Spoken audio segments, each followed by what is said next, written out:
ভার্সিটির মাঠে বসে আছি আমি, হেনা, মনা আর আমার নতুন ফ্রেন্ড নিতুর সাথে ফ্রেন্ডশিপটা হুট করেই হয়ে গেছে, কোনো কারণ ছাড়া। তবে মাঝে মাঝে একটু অন্যরকম ব্যবহার করলে এমনিতে অনেক ভালো। ওদের সাথে বসে থাকলেও ওরা তিনজনই মিলে গল্প করছে, আমি শুধু বসে আছি কারণ মাথায় আমার অন্য চিন্তা। আর এই চিন্তা দূর করার জন্য ঘাড় ঘুরিয়ে আমার বডিগার্ডের দিকে তাকায় আশিকের উদ্দেশ্যে। কারণ আমার এত চিন্তার মূল হলো আশিক। কিন্তু এই মুহূর্তে আশিককে ছাড়া বাকি চারজনকে দেখে ভুরু কুঁচকে এলো আমার। আজব, সবসময় তো আমার পাশে ঘোর করে, আর এখন কাজের সময় হাওয়া হয়ে গেল। বিরক্ত নিয়ে বডিগার্ডদের উদ্দেশ্য করে বলে উঠি, আপনারা এখানে, কিন্তু আশিক কোথায়?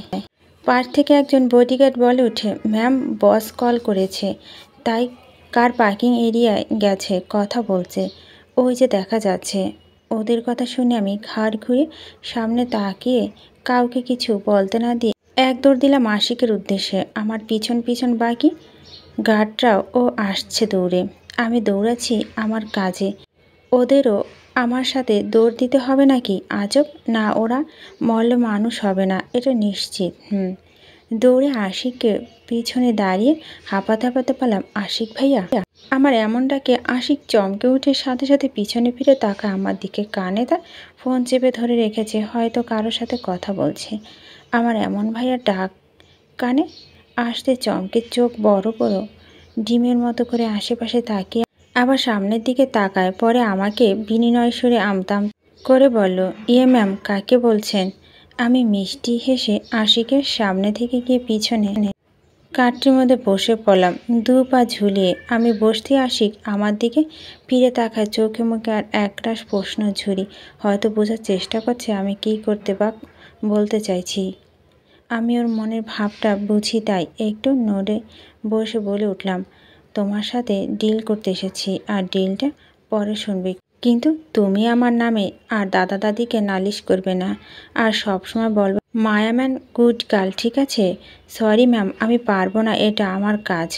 আর কিসের ডিল? আশিক, তোমাকে গফ খুঁজে দিব প্রেম করার জন্য, সবাই যেমন করে ওই প্রেম করিয়ে দেব, শুধু তুমি আমার কাজ করে দিবে, তাহলেই হবে। আমার কথা আবারও আশিক বলে ওঠে, আমি প্রেম করব না, আর আমি বা বাকিরা কেউ আপনাকে সাহায্য করতে পারবো না ম্যাম। আশিক কথায় তেলে বেগুনে উঠে বলো, প্রেম করবা না মানে কি? প্রেম তো তোমাকে করতেই হবে, নয়তো মানুষ কি বলবে যে মায়া পাতানো ভাই প্রেম করে নাচ্ছে। আহা, কি লজ্জা! আর আমাকে সাহায্য করা তো তা তোমাকে কাউকে করতে হবে না, আমি নিজে সাহায্য করব। তোমরা শুধু চুপ থাকবে, তাহলেই হবে। আশিক অবাক হওয়ার সুরে বলল, ম্যাম, আমি আপনার ভাই কখন হলাম? আমি স্বাভাবিকভাবে বলে উঠি, কিছুক্ষণ আগে হলে। যখন আমি তোমাকে ভাইয়া বলে ডাকলাম তখন থেকে তুমি আমার পাতানো ভাই হয়ে গেলে, তাই এখন থেকে আমার সব কথা তোমাকে শুনতে হবে আর মানতে হবে, কারণ ভাইয়ারা কিন্তু বোনদের না করে না, তুমিও না করতে পারবে না। তুমি জানো আমি একটা সলিড প্ল্যান করেছি পালানোর জন্য। আমার কথা বুঝতে না পেরে আশিক কিছুটা সন্দিহান চোখে তাকিয়ে প্রশ্ন করে বলো, পাতানো ভাইয়া আর কি প্ল্যানিং? আমার সোজাসাপটা উত্তর, বাড়ি থেকে পালানোর জন্য প্ল্যানিং করেছি। কি? কিন্তু ম্যাম? অবাক হয় আশিকের অবাক হওয়ার সুর আর তীক্ষ্ণ দৃষ্টি দেখে আমি কিছুটা নড়ে চড়ে বসি, আবার বলে উঠি, দেখো, এছাড়া আমার আর কোনো পথ নেই। দাদা দাদি আমাকে কেন এখানে রেখেছে? ওনার হৃদের জন্য, ওনার বউ বলে আমি, আমার মাধ্যমে যাতে ওনার লাইফটা সুন্দর হয় এর জন্য। কিন্তু আমি আসতে উল্টো ওনার আরও সমস্যা হচ্ছে অনেক। আমার জন্য উনি নিজের ফ্যামিলি আর দেশ ছেড়ে পড়ে আছে অন্য দেশে, আমার জন্য নিজের পরিবারের সাথে রাগ করে আছে। এটা আমি কিভাবে মেনে নেব? আমি প্রথমে চেয়েছিলাম আমি পাশে থেকে ওনার পছন্দের মানুষের সাথে বিয়ে দিলে, কিন্তু উনি আমাকে এতটা ঘৃণা করে যে উনি আমার মুখই দেখতে চায় না, তাই আমি থেকে কিছু করতে পারবো না। আমি চলে গেলে উনি নিজেই ঠিক হয়ে যাবে, পরিবারের কাছে ফিরে আসবে। আমার জন্য কেন উনি ওনার পরিবার ছেড়ে থাকবে? থাকতে হলে আমি থাকবো। আমি তো উড়ে এসে জোরে বসে আছি ওনার কপালে, আর রইল আমার কথা। তাহলে দেখো, আমি দাদাজানের টাকা আর সময় শুধু শুধু খরচ করছি, কারণ এগুলো আমার জন্য না, ওনার রীতের বউয়ের জন্য। তাহলে আমি কেন মাঝখান থেকে ভোগ করব? এতটা অন্যায়, তাই না? দাদা দাদি ভালোবাসা ও ওনার বউয়ের জন্য, তাই না? যেটা আমি মাঝখান থেকে দখল করে আছি, যেটা আমার না, সেটা আমি কিভাবে নেই বলো? তাই আমি একটা সলিড প্লেয়িং করেছি। বাসা থেকে পালাবো, কোথায় যাব, কবে যাব তা তোমাকে কাউকে বলবো না, কিন্তু যাব যে সেটা বললাম, কারণ তোমাদের জন্য যাতে সমস্যা না হয় আমার। আমার এমন কথা মুহূর্তে আশিকের চেহারা ভয়ের ছাপ ফুটে ওঠে। একবার আমার দিকে তাকা, একবার নিজের হাতে ফোনের দিকে তাকাচ্ছে, পরে বিড়বিড় করে বলল, সবসময় ভুল জায়গায় ভুলভাল কথা বলেই মেয়েটা। ফোনের দিকে তাকিয়ে আমি ভুরু কুচকে তাকাতে আমি আশিকে উঁচু সুরে বলল, ম্যাম আপনি কি শুনি আগে হাঁটেন নাকি শুনি আমার পিছনে হাঁটেন, কোনটা? আপনাদের কি পারস্পরিক সম্পর্ক আছে বিপদের সাথে? না মানে আপনি আবারও নিজের বিপদ ডেকে আনলেন, তাই বললাম আর কি। বলে আশিক ভয়ে ভয়ে হাতে থাকা ফোনটা কানে ধরে মুহূর্তে ঘামতে লাগলো আর ভয়ে ভয়ে বলতে লাগলো, ইয়েস বস, নো বস, ওকে বস, ঠিক আছে বস, তাই হবে বস, বলে কল কেটে হাফ ছেড়ে বাঁচে আর আমাকে উদ্দেশ্য করে বলল, সরি ম্যাম। আশিকের কথা আমি কিছু বুঝতে না পেরে আশিকের দিকে তাকিয়ে কিছু বলতে তো তখনই কারো ডাক, পাশে ফিরে তাকালাম আমি। সাথে সাথে চমকে উঠি আয়ান ভাইয়াকে আমাদের ভার্সিটিতে দেখে। আয়ান ভাইয়া আমাকে কিছু বলতে না দিয়ে আমাকে টেনে গাড়ির ওপর থেকে নিচে নামায় আর হাসি মুখে বলে ওঠে, মায়া পাখি, আজ আমি অনেক হ্যাপি। নানিমা আমাকে তোমার কাছে আসার জন্য পারমিশন দিয়েছে। তোমার সাথে কথা বলতে পারবো, তোমাকে দেখতে পারবো, সাথে তোমাকে ভালো। ওনার হঠাৎ থেমে যাওয়া কপাল কুঁচকে এলো আমার। কি বলতে গিয়ে থেমে গেলেন উনি?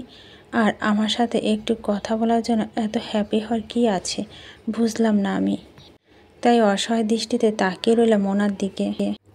নতুন নতুন সব কিছুর সাথে নিজেকে মানিয়ে নিতে একটু আরেকটু সমস্যা যেমন হয়, তেমন নতুন কিছু অনুভূতির সাথে পরিচয় ও হওয়া যায়, যেমন আমি হচ্ছি এই মুহূর্তে। নতুন বাসা, নতুন নতুন সব কিছু, তবে মানুষগুলো পুরনো। আমি আমার নতুন রুমে ব্যালকনিতে দাঁড়িয়ে আছি। চারপাশে বড় বড় বিল্ডিংয়ে ঢাকা মুক্ত বাতাস বলতে দুর্লভ। আমি একটা বার তলা বিল্ডিংয়ে 4 নম্বর ফ্ল্যাটে আসি। এটা দাদাজানের ফ্ল্যাট। আমি এখানে কালকে শিফট হয়েছি। আমি একা এখানে থাকছি না, আমার সাথে মালা এবং আশিক সহ বাকি গার্ডরাও রয়েছেন। আমি এখানে আসার কারণ হলো উনি নাকি দেশে ফিরবেন। কবে ফিরবেন জানি না, তবে কিছু দিনের মধ্যে হয়তো আসবেন। তাই দাদি আমাকে এখানে রেখেছেন যাতে আমি ওনার সামনে না পড়ি আর উনি আমাকে কোনো ক্ষতি করতে না পারে। তাই আমি হোস্টেলে থাকতে চেয়েছিলাম, কিন্তু দাদা দাদি আমাকে নিয়ে কোনো রিস্ক নিবে না বলে আমাকে এখানে রাখা। আচ্ছা, যদি ভুলবশত ওনার রীত সামনে চলে আসি, তাহলে কি উনি আবার আমাকে মারবে? আর উনি আমাকে এতটা ঘৃণা কেন করেন? আর যদি আমি ওনার কথা রাখতে না পারি, তো যদি ওনাকে দেখে নিজেকে ধরে না রাখতে পারি, তখন কি হবে? না, অনেক হয়েছে। আর না, আমি এতটাও তো নিকৃষ্ট নয় যে ওনার সাথে ধরা দিব। এবার আমিও নিজের সাথে প্রতিজ্ঞাবদ্ধ, যাব না ওনার সামনে, আর যাই কিছু হয়ে যাক না কেন। দাদা দাদি আর আয়ান ভাইয়া ওরা 3 জন এসে আমাকে এখানে রেখে যায়। দাদি আর আয়ান ভাইয়া 2 মিনিট পর পর কল করে এটা সেটা বলছে, আর দাদি তো কথা বলার মধ্যে কান্না করে ফেলে। আমাকে ছাড়া নাকি দাদির একা থাকতে কষ্ট হচ্ছে। এইসব কথা দাঁড়িয়ে আকাশের দিকে তাকিয়ে ভাবছিলাম এক মনে। তখনই কলিং বেলের আওয়াজে ঘোর ভাঙে আমার। তাই বিরক্ত নিয়ে চারপাশে চোখ বুলাই আমি। এত সকালে কে আসবে এখানে? আর আমাকে বা কে চিনে এখানে যে দেখা করতে আসবে? আবারও কলিং বেল বাজতে কপাল কুঁচকে এলো আমার। কে হতে পারে দেখার জন্য পা বাড়ালাম ফ্ল্যাটে মেন দরজার উদ্দেশ্যে। দরজা খুলতেই চোখে পড়ল আয়ান ভাইয়ার হাসি মুখ। ওনার গায়ে বাসার পরা লাল টি শার্ট আর কালো ট্রাউজার। চোখ মুখ হালকা ফোলা, মনে হচ্ছে ঘুম থেকে উঠে গাড়ি নিয়ে সোজা এখানে চলে এসেছে। ওনাকে দেখে বোকার মতো তাকিয়ে আছি আমি। উনি এ সময় এখানে কেন তা জানার জন্য প্রশ্ন করার আগেই আয়ান ভাই আমার হাত টেনে ধরে ভিতরে ঢুকতে ঢুকতে বলে ওঠে, ময়না পাখিকে ছাড়া কোনো কিছু ভালো যায় না আমার, তাই ময়না পাখি সন্ধান চলে এসেছি ময়নানগরে। চলো একসাথে নাস্তা করি, পরে তোমাকে আবার ভার্সিটিতে ড্রপ করে দিব বলে আয়ান ভাইয়া আমার হাত ধরে ডাইনিংয়ে বসিয়ে দেয়। পর মালাকে নাস্তা দিতে বলে। আমার পাশে চেয়ারটা টেনে নিজেও বসে পড়ে। আমার প্লেটে নাস্তা দিতে দিতে স্বাভাবিকভাবে আবারও বলল, মায়া পাখি, তোমার সাথে যা হয়েছে আমি তা পুনরায় রিপিট করতে দিব না এবার। তাই তুমি রিতকে নিয়ে কোনো ভয় পেও না, ও তোমার কিচ্ছু করবে না। এবার আমি ওর সাথে কথা বলবো। তোমাকে কিছুদিন রিত থেকে দূরে থাকতে হবে, কারণ হৃদের রাগটা বরাবরই একটু বেশি, আর আমরা কেউ চাই না তুমি ওর রাগে বশবর্তী হও। তাই তোমাকে এখানে রাখা। আর তোমাকে আমি রোজ রোজ ভার্সিটিতে ড্রপ করে আসব, যদিও তোমার সাথে বডিগার্ড থাকবে, তারপরও আমি রোজ তোমার সাথে যাব। তাই এখন চুপচাপ বাথরুমের মতো নাস্তা করে রেডি হয়ে আসো, কেমন?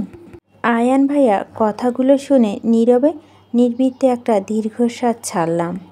প্রফেসর ক্লাস করিয়ে চলছে, কিন্তু আমি ক্লাসে মনোযোগ হতে পারছি না। কিন্তু কেন পারছি না, কারণটা আমার অজানা। আমার হাত পা ঠান্ডা হয়ে আসছে। আমার মনের মাঝে এক অস্থিরতা কাজ করছে।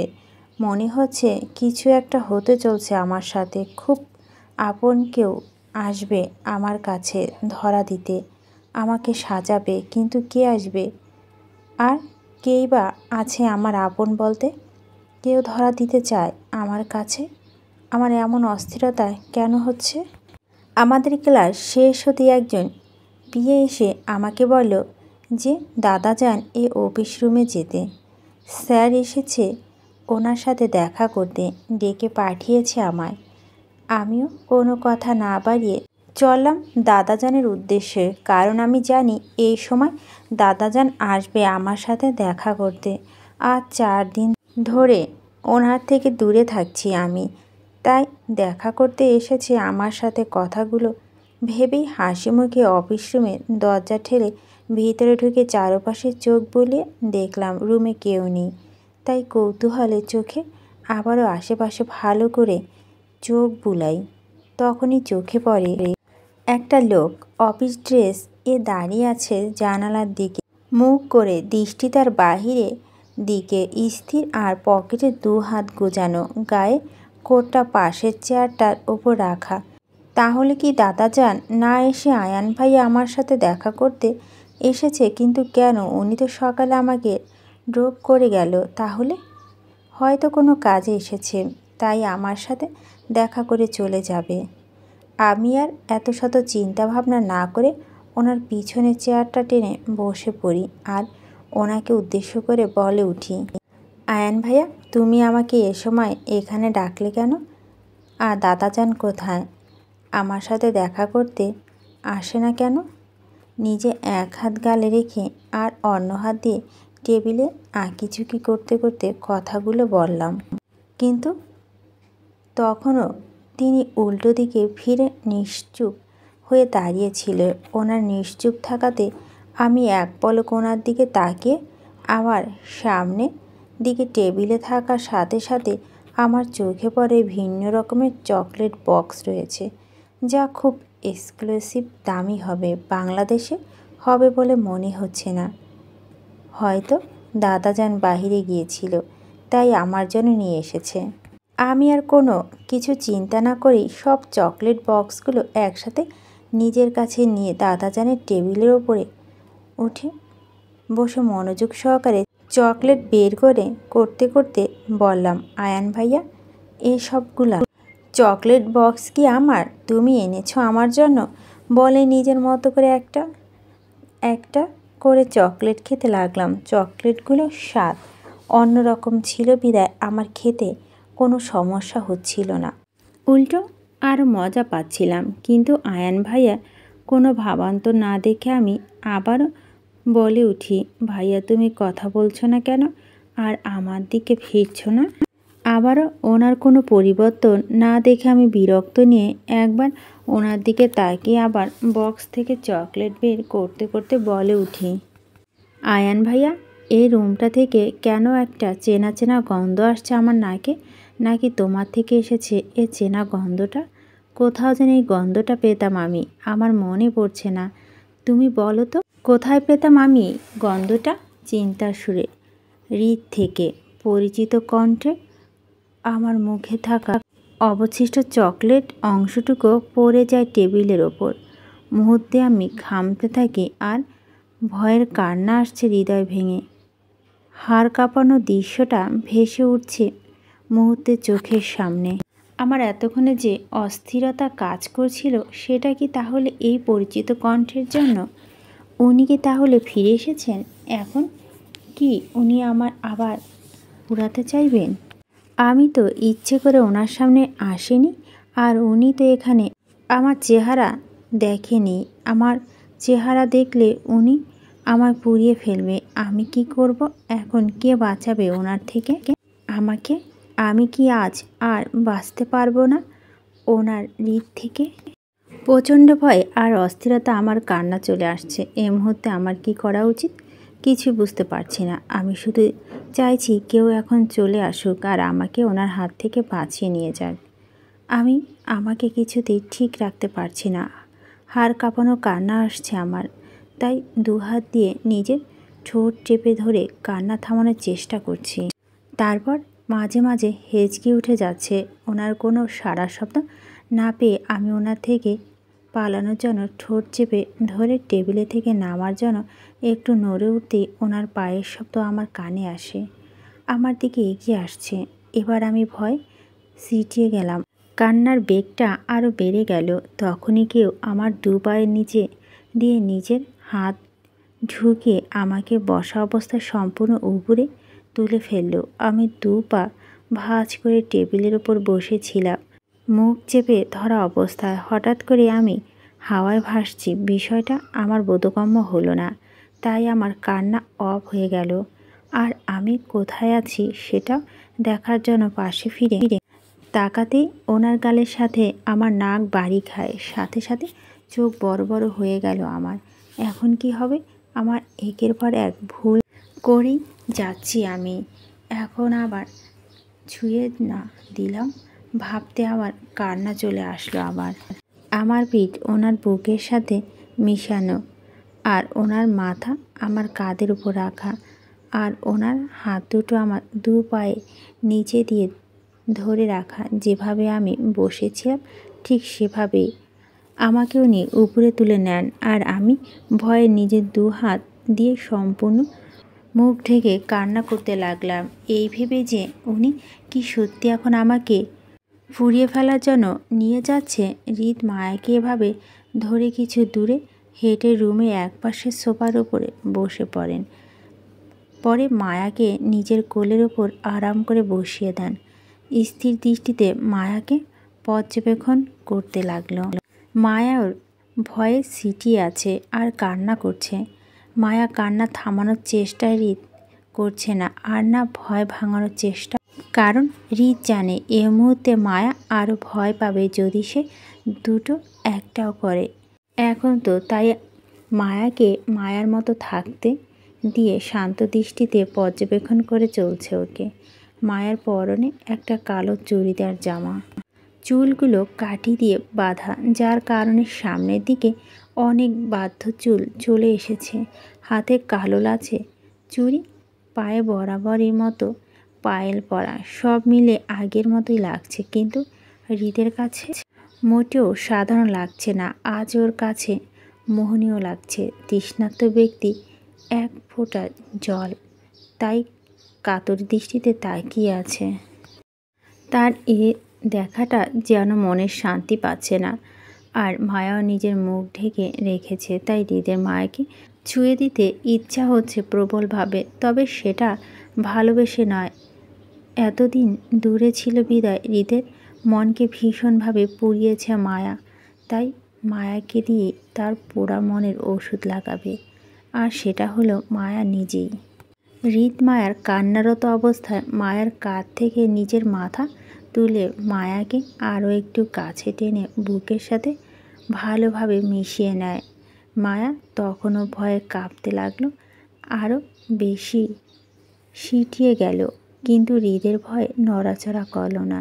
হৃদ মায়াকে নিজের সাথে মিশিয়ে রেখে এক হাত দিয়ে মায়ের গায়ের ওড়না খুলতে লাগলো আলতো হাতে। ওড়নার টান পড়তে মায়া নড়ে চড়ে উঠে, আর সাথে সাথে হৃদ শব্দ করে মায়াকে থামিয়ে দেয়। মায়া গায়ে জড়ানো ওড়নাটা খুলে একপাশে রাখে, দু হাতে মায়ার পেট ঝাপটে ধরে বেঁধে মায়ার গলায় মুখ গুজিয়ে মায়া কেঁপে ওঠে।